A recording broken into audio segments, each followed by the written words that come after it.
start. So I'm a seismologist.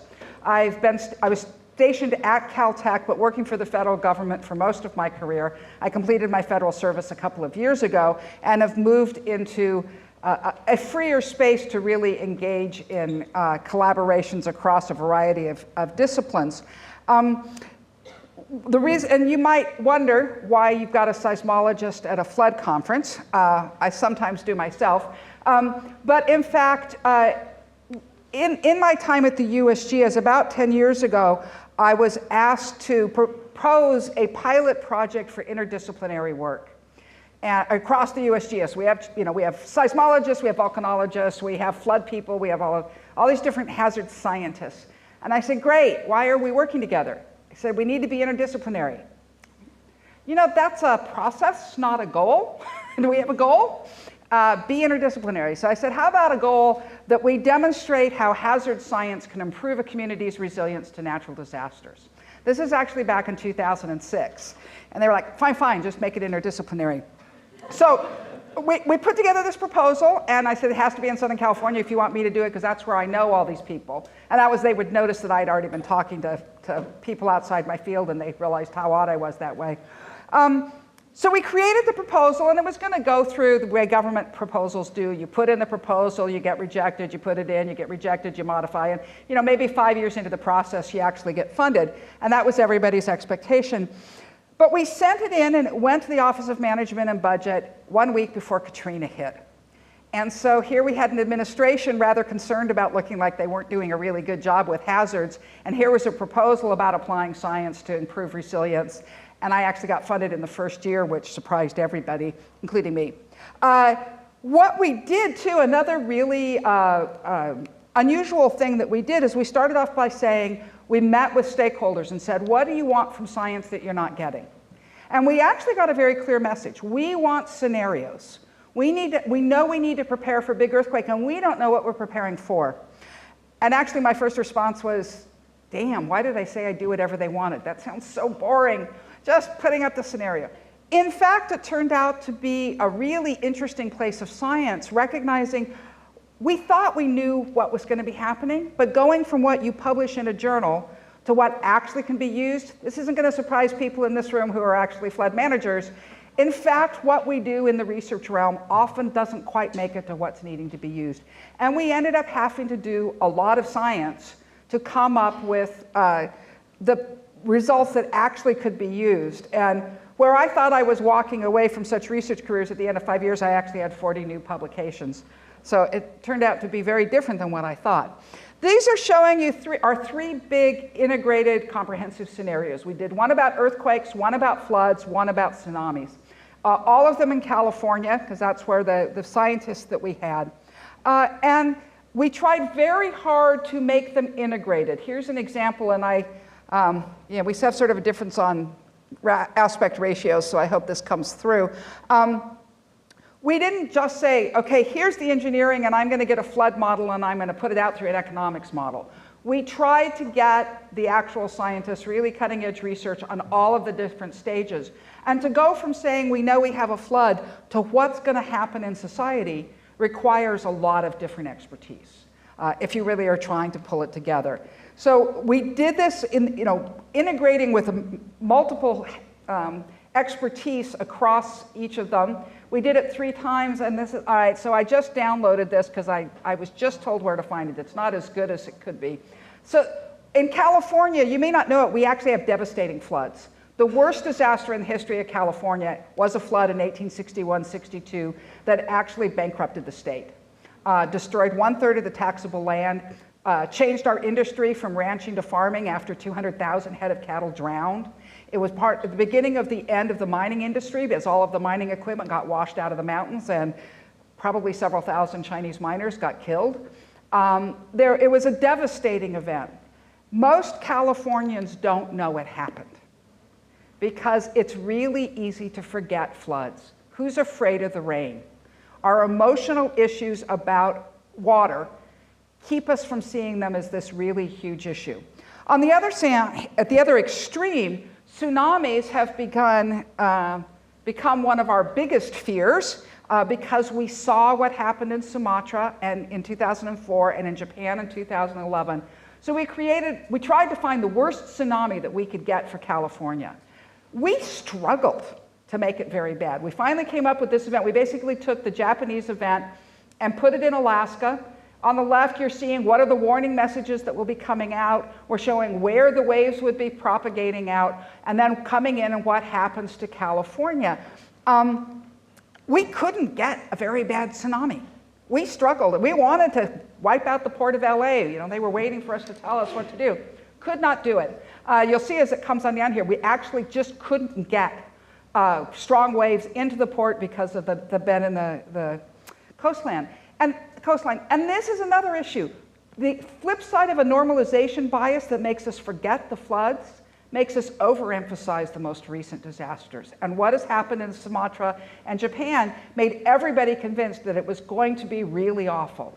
Northern California, we got up to 5 meters, but it's mostly cliffs there. We didn't get inland very far. Down in Southern California, we couldn't get over 1.5 meters. So we found these two extremes where everyone underestimated the flood and overestimated the tsunami. I'm showing these different things also to give you the idea of the range of how we worked at getting the information out. On the earthquake scenario, and hopefully the sound will be coming up here pretty soon, this is the movie that we created to explain the earthquake results to the larger public. Yeah.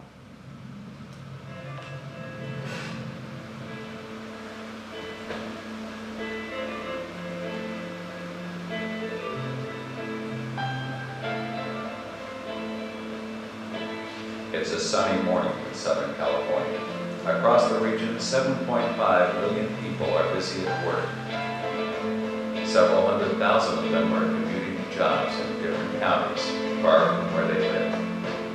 Over 200,000 commuters work and reside on opposite sides of the San Andreas Fault. Today, these families and many others across the region will be separated.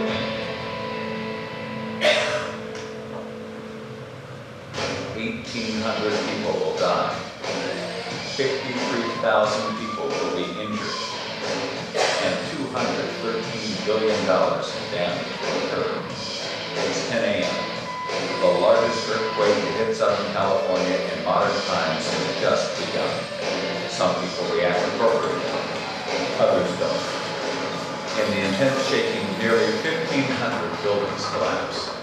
Infrastructure is severely compromised. 300,000 buildings suffer significant damage. The rupture travels 200 miles northwest along the San Andreas Fault. Violent shaking lasting as long as 2 minutes in some areas. Finally, the earthquake is over. Many of the lifelines of Southern California have been disrupted. A large number of people are trapped in collapsed buildings. Over 1,600 fires started, some turning into super conflagrations. Millions of people are trying to use their phones, causing the system to become overloaded. In the months ahead, there will be tens of thousands of aftershocks. Residents will struggle to recover from the earthquake. There will be no water for weeks or months, and no electricity. Traveling from point to point within the city will be extremely difficult, and 255,000 people will be displaced from their homes. We are all in this together. We will suffer the consequences if we don't do our part right now. How quickly life gets back to normal after this disaster is up to you and those around you. Okay, I'm going to cut that there. We then go into a section telling people what they can do about it, because you don't present a problem without giving them a solution and some sort of action, but you really don't need the earthquake action right now. And I only have so much time. But the idea here, I'm making the point of doing this, is that we looked for innovative ways to get the answers out. We worked with the design school in Pasadena, actually, to help make these visuals and become more engaging. And it was an experiment, very much so, on the part of the U.S. Geological Survey to take this science so personally and so directly. The results have been interesting. Some really positive, some a little less so. One of the things that was surprising is that the flood that has about the same chance of happening as the earthquake every 100, 200 years causes 4 times as much damage as the earthquake. And we had a hard time getting people to believe it. We used the same methodology. We were really sure of the results. The flood happens over a larger area. One of these really big storms can really encompass the whole state, whereas earthquakes usually aren't more than about half the state at the most. And people just said, yeah, it can't be true. So there's that we aren't afraid of the rain, and we don't like to think they're a really big problem.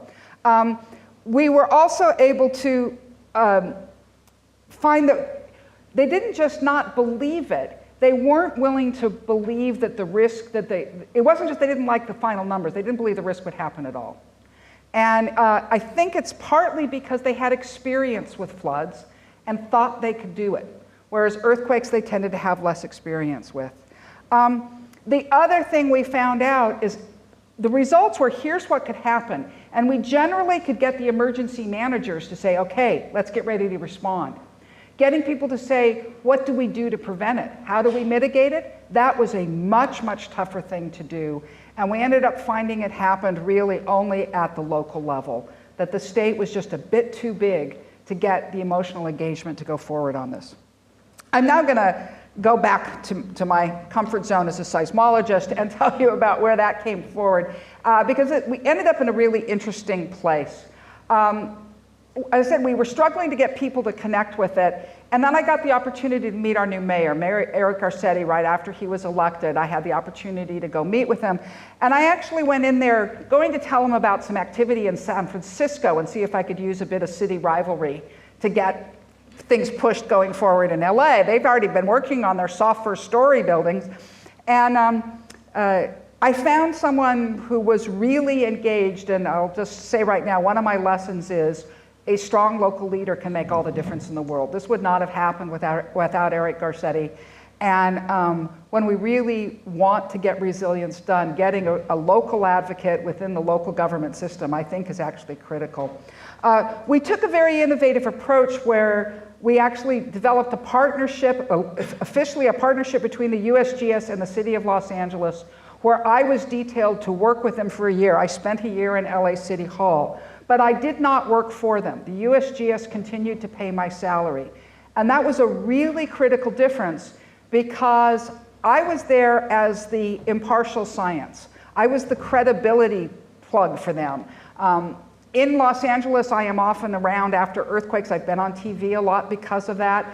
And it's not the reason people should trust me, but it is the reason that people trust me. Now, hopefully I would say it's because my science is so good and they realize that it's right. But in fact, that I had been talking to them after an earthquake and was on TV a lot helped get them to listen. But it was important that they listened to me as a scientist. And I was able to say, you know, the price of Mayor Garcetti getting me for free is that he really gets me and he has no control over what I say. And I'm not going to say something's going to work because he wants politically to see it work. I'm going to say it's going to work because I think as a scientist it will. And that was another really, really critical piece in getting this together. Another part that quite surprised me at the time, I saw it in retrospect why it was so important. We did not say we're going to develop this comprehensive earthquake plan. We said we're going to develop a plan that addresses these 3 vulnerabilities: the weaknesses of our older buildings, the vulnerability of our water system, and the vulnerability of telecommunications, with a justification from the damages we expected out of the scenarios. And the point they said, we can't go and say we're doing everything, because we won't get everything done. There are going to be places we can't get it done, and we'll look like a failure. We need to identify something where we know we have an answer, at least an answer. We can go and look for more. We can make it a real study, but we have to have something that we can know we can look successful at the end. And I was like, okay, I guess that's the price of working with local government. But I also saw the point in the end. It ended up giving us a different message. We weren't trying to solve everything, but if we can do this, we can make it a lot better. We also, and this was another important part, we focused not on life safety. When everybody talks about earthquakes, they talk about dying in an earthquake. They talk about life, you know, making sure people live, seismic safety legislation.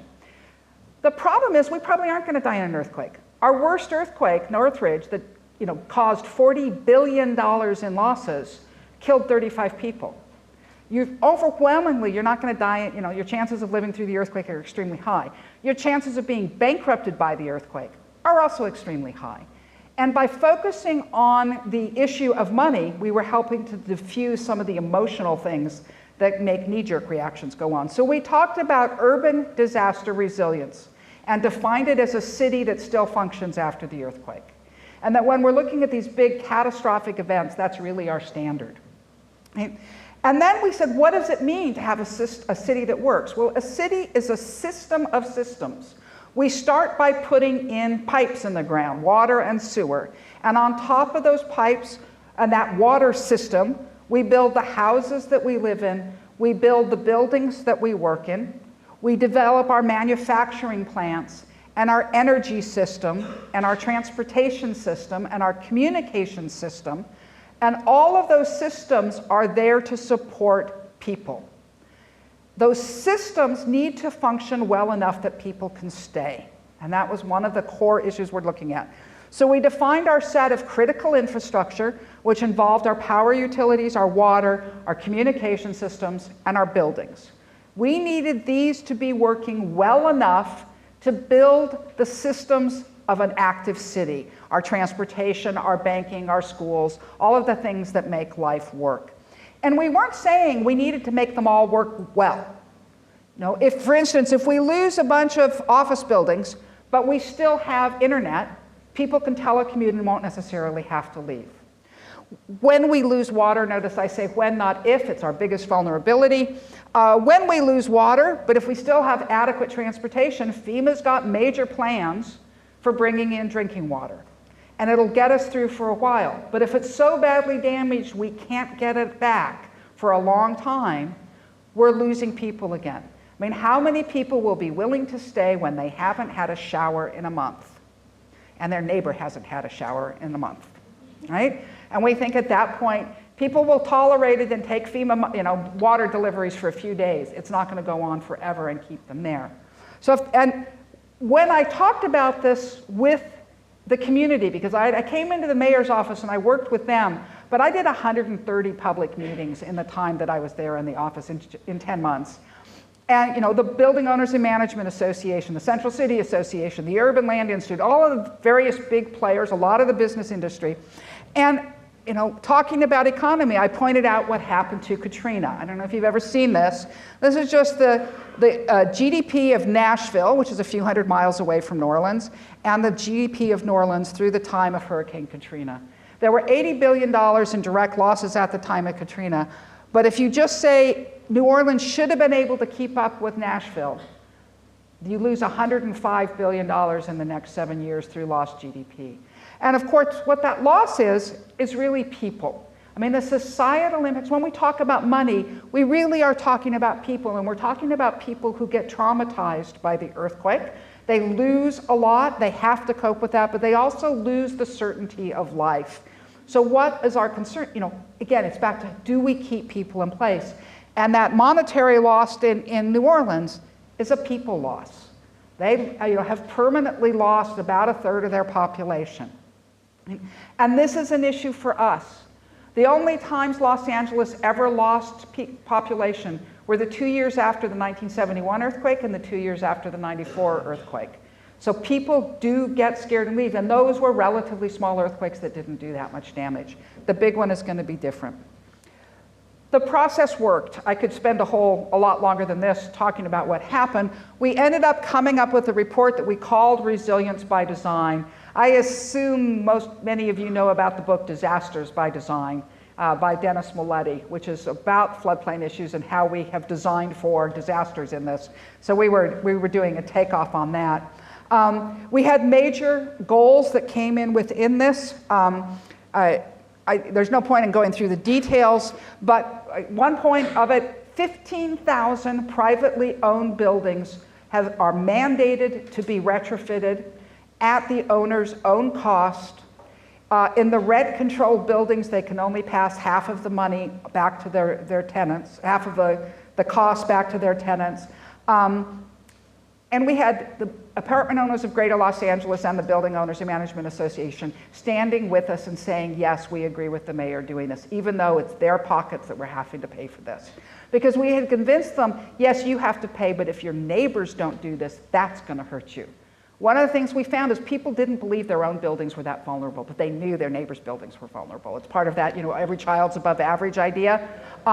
People really didn't think they'd lose their own buildings, but they knew their neighbors were bad. And I showed them how when a building is damaged, all of its neighbors get red tagged because of the potential that it'll fall on them in aftershocks. That convinced them. Okay, there's just a commitment to a major upgrade to our seismic water system. This is what's called a seismic resistant pipe. When Los Angeles made this commitment, and actually said the recommendations, we make a commitment to a future of seismic resistant pipes, which was a statement which was really, we don't know how to pay for this, but we know we got to get here somehow. And at the time, these pipes are about twice the cost of regular pipes, and they were the only option. They're from Japan. Companies tried to convince them to give up on this. When it was clear that they were sticking to it, other companies started moving in, and this is actually one of the reasons I'm connected here with Cornell, is work that's been done here in Tom O'Rourke's lab has been able to verify the seismic resilience of pipes. And the city of Los Angeles said, we will only buy pipes that have passed through this certification, or verification, whatever, I'm not sure if you call it certification or not, Tom, whatever you call it, I call it certification. The city's committed to it. There are now other cities going to buy it. They've developed a whole industry, and the prices are coming down because of the commitment to go through here. There are other parts in fortifying their water system. One of our biggest issues is that all of our, California, how we bring in water from elsewhere, 85% of the city of Los Angeles' water comes from outside the region, and every drop of that crosses the San Andreas Fault to get to us, and all 4 aqueducts will break in the same earthquake. Because to be a big earthquake, it has to be the long fault. We also did some stuff on telecommunications. This was something of a euphemism for power because we couldn't convince the Department of Water and Power that they had a power problem as well as a water problem. But we were able to reach out. This is actually called Cajon Pass. It's east of Los Angeles. You can see how the roads come through the mountains. This is Interstate 15. This is the San Andreas Fault. And right where Interstate 15 crosses the fault, we also have a crossing of 2 petroleum product pipelines, a natural gas pipeline, a major electric transmission line, and 1/3 of the data transmission fiber optic cables coming into the LA area.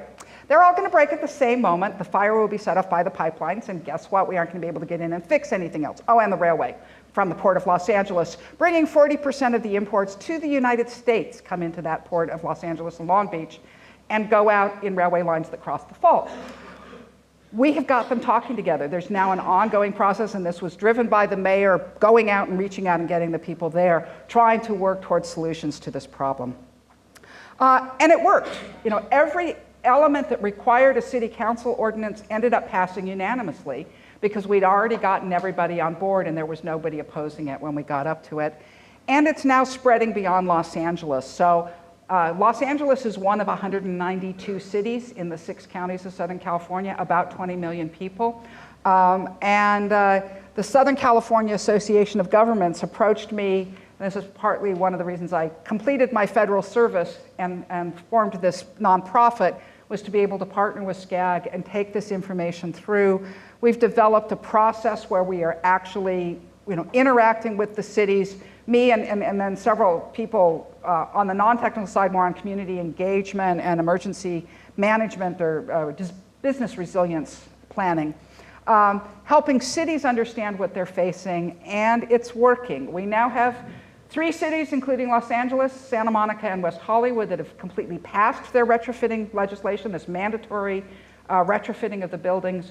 We have another 12 cities that have legislation up in front of their city councils that they're working on. I think Pasadena, Burbank, and maybe Long Beach will be the next ones to go. And we have several other cities that are working on some of their infrastructure, especially their water issues. So it's working. It's working in a way we have never seen in California. Until now, every previous piece of legislation, state or local level, has come about because of a big earthquake. Almost all of them have passed within 1 year of a significant earthquake. You jump up when everybody's afraid of the earthquake, and then the whole thing travels back down. This time we've been getting it to work. And I've tried to think about why. How have I gotten it working? How do we keep it going? And to answer that question, I need to go back in time. And when I say back, I mean really back, and look at what makes human beings human beings. We evolved our intelligence in a primitive world where we had to worry about predators, and we had to compete with animals with stronger muscles and bigger teeth but we had our brains. And what we did is we figured out how to make patterns to theorize about the risk and be able to see that the waving grass was hiding a predator. And that's how we survived. So we are pretty deeply wired to see patterns in distributions. That's how we've succeeded.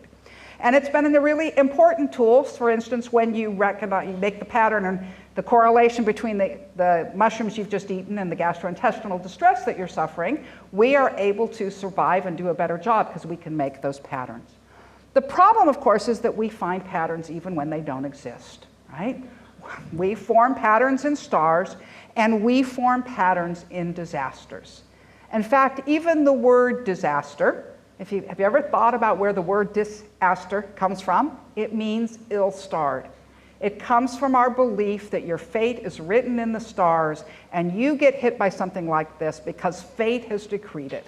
We had a variety of versions of this. The pagan Romans would say, you got hit by this because you just got in the way of some selfish, capricious gods, you know. Venus cheats on Vulcan and Vesuvius erupts, male hissy fit. The Judeo-Christian tradition said, no, God's good. God's somebody you can make a covenant with. It's not capricious. So if he hits you with a disaster, it must be your fault. And we have a pretty strong issue through the Judeo-Christian tradition of how, you know, the mountain shook because God is angry. Psalm 18, if you were wondering. And we kept that. It was so much a part of our culture. We really, even as science was getting started in the Enlightenment, we didn't really look at where earthquakes were happening until the Lisbon earthquake of 1755.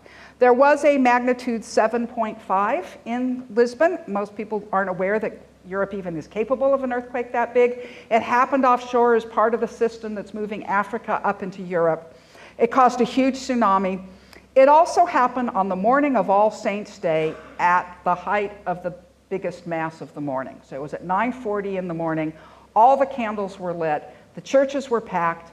Every church collapsed. Basically, all the pious in the pews were killed, and the brothels basically were spared. They were up on the hill, and they were wood-frame buildings, and it caused a rather significant theological conundrum.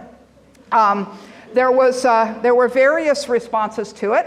I found this Catholic sermon about how they clearly hadn't been fervent enough in the pursuit of the persecution of Protestants. Let's go burn a few more at the stake. There was a philosophical rejection of this. Have you ever read Candide by Voltaire? That is a satire on what happened in Portugal in this earthquake. And he wrote the poem on the Lisbon disaster, rejecting the idea that God could have done this. You know, can you impute the sin to these babes who are on their mother's bosoms bleed? His rejection of God's hand in doing this made him be called an atheist. He wasn't. He was a theist, but he was called an atheist because that idea that God is doing this to us was so deeply in our psyche. The people who had the easiest time of it, of course, were the Protestants, who, what more proof do you need that this is that the Inquisition is the devil's work? And at the extreme, Holland was asked for aid for the people of Lisbon, and their response was literally, God has decided how much the people of Lisbon should suffer, and it is not our place to change what God has decreed. Right? But there you see the sort of, they have formed a pattern that allows them to stay safe. This happened because they are Catholic, and my Calvinist creed is going to keep me safe from this. And that's what you're going to find. We refuse to believe in random distributions, and we come up with the reason. Right? Now, at this time, the reason was theological and then philosophical. Because of this and the disruption that happened here, we started moving more towards having a scientific understanding of what's going on in natural, especially in earthquakes, really began out of this. And the scientists are still trying to find patterns. We just believe we need to get them tested. So I don't know how many of you know this cartoon of XKCD. I think this is the most perfect description of scientists that I've ever seen, right? We aren't willing to just take an anecdote as a fact. The plural of anecdote is not data. We have to test it over and over again. And that's the point of science. Science is trying to find patterns that are actually stand the test of time. The problem with this is that, guess what? Scientists are actually humans too. I mean, it may not be completely obvious, but we are. And we, just like everybody else, suffer from what's called the confirmation bias. This is another evolutionary issue, that our reasoning ability evolved in a situation of hypersocialization, small clans, and you didn't have to be right, you had to be able to win the argument, right? So we have this feature, they think it comes out of this process, where we are more open to data that supports our beliefs and more critical of data that rejects our beliefs, and we tend to do it in groups, right? And it really influences how we make decisions. So scientists faced with this, and if we're honest, we admit that the most likely person, the easiest person to fool is yourself. And we need a process that helps us understand whether it's true. And so if you look at what the scientific method is, we'll see a coincidence. We'll see this earthquake timed with time of day. Does it connect? We try it, we test. Is it coincidental? Well, yeah, actually time of day has no relationship to whether earthquakes happen. So, but maybe you find something else, and you find something that's not coincidental. You create a model that explains it and that is consistent with other results. We build on each other, right? And then with that model, we can make predictions, and we go and test those predictions with statistics, right? We then create a report, we present the results of all of this to our colleagues, and they rip us to shreds, right? That is, and I joke about it, but it is a critical, fundamental part of the scientific process. I can create a model, and I may very well have fooled myself with my confirmation bias. And I have to convince others who have a much bigger incentive to find the problems than I do. And we aren't going to get science to work without it. The problem, of course, is that knowing that you're going to get ripped to shreds on a regular basis does affect the way in which you communicate. So when you talk to scientists, we will never give you an answer till we have laid out the background and the methods, and we tell you about our uncertainties and what's our uncertainty analysis, how have we tested that this is really true, which is an implicit assumption that our listeners are peer reviewers. And we can't imagine doing this any other way, because we got so beaten up in grad school, we learned to protect ourselves by really laying this stuff all out. And of course, the problem is that's not the way anybody else does it. Just go look and read any newspaper article. You start with the results, you then say why it matters, and only if you read to the end of the article do you get any of the background. And when we take our scientific approach to go and talk with policymakers, and we explain all of our uncertainties, they hear that we are uncertain. And that has been a fundamental problem. And I think if you look at what's happened with climate change, we started talking about it, because it's terrifying. Actually, if you ever really look at the data, you should be terrified. We were terrified. We got talking about it while we were still arguing about it. When we were uncertain, when there were a lot of places in which it can go, the message that stayed behind is that it's uncertain. It's not uncertain anymore. We've pretty much solved the scientific issues. It's absolutely happening. But we left behind this message of uncertainty. Get off my hobby horse. Okay, so how do we go about doing this? Let's get back to Los Angeles and look at what we did there and how it worked. A very important part of it is that we did use this scenario approach. And the reasons that I think this really matters is, one, scenarios tell a story. I think you're people who all know people don't make decisions from probabilities. We make decisions from stories that have an emotional connection to us. But scientists reject stories because they mislead you. They're just anecdotes. What we did in creating a scenario was a consensus among the scientific community that this was a plausible story. We aren't trying to claim this is what will happen. If I said that, I'd be torn to pieces by my colleagues. We're saying if this happened, no scientist would be surprised. And by doing that, we've gotten rid of the scientists and engineers engaging in what we sometimes call the circular firing squad, taking each other down in our peer review fervor, and instead do that behind those closed doors, come forward with a story that everybody can work with. It also avoids probabilities, because probabilities are telling you why it won't happen. It's focusing on the uncertainty. It's doing a detailed answer about why this maybe won't happen. And it's not the best message for convincing people to act. And also there's an implication, you know, if we have a 20% chance of rain, it doesn't rain, now the storm's gone away. Maybe that's a little more likely in California. It goes away for the next 3 months. Here it goes away for 2 days. But, you know, with rain, you have this thing that the probability is describing the event, and if it doesn't happen, it's now gone. With earthquakes, when we give a probability, we've just arbitrarily chosen a time frame, because in fact it is completely random in time. And if it doesn't happen in the next 30 years that we give the probability for, it's just going to happen later. So I actually stopped talking about, I refused to give a probability of this. I said the probability of this is 100%, just give me enough time. I can't tell you when, but I know it's going to happen. And it's sort of a matter of changing the question, because the probabilities are focusing on the wrong part of the problem. The other thing is really being able to emphasize consensus and that we all agree to it. And again, another step away from uncertainty. The other aspect is focusing on the emotional, on the financial outcomes rather than the life safety outcomes, removes a bit from the emotional issues and helps people look at this as an economic issue. And when you put the economics together, it's always worthwhile. You know, our current estimate is about, overall for mitigation is you get $6 back for every dollar spent. Earthquakes are a little lower, it's about $4 back for every dollar spent. But it's, the financial questions, clear cut as long as you have enough time, a long enough time horizon for your investment.